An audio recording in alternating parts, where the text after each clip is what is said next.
পরমারাধ্য শ্রী শ্রী বাবামণির আতুল চরণে প্রণাম জানিয়ে এবং আমার সমস্ত গুরুভ্রাতা ও গুরু ভগিনীদের প্রতি সশ্রদ্ধ জয় গুরু সম্ভাষণ জানিয়ে আজকের পাঠ শুরু করছি।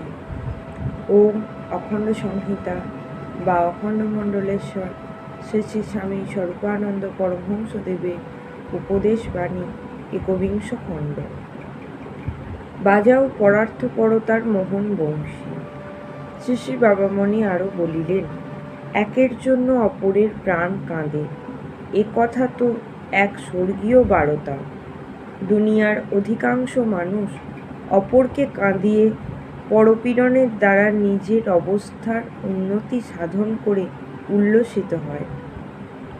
অধিকাংশ মানুষের এই অপচার সত্ত্বেও দুই একটি করুণ হৃদয় দেবতার প্রাণ দীন দুঃখী আতুরের জন্য, অক্ষম অবশ দুর্বলের জন্য কাঁদে।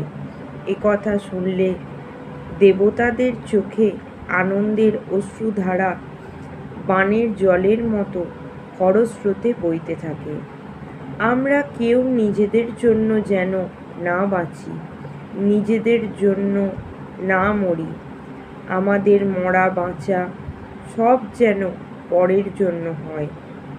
এইটি প্রকৃত দেব মনের বাসনা।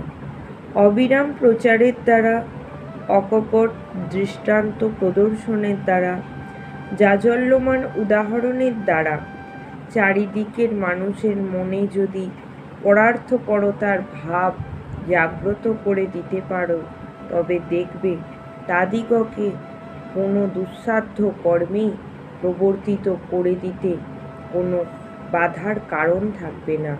কানে কানে প্রাণে প্রাণে বাজাও নিয়ত পরার্থপরতার মোহন বংশী। দেখো যমুনা উজান বইতে দেরি হবে না। জয় গুরু।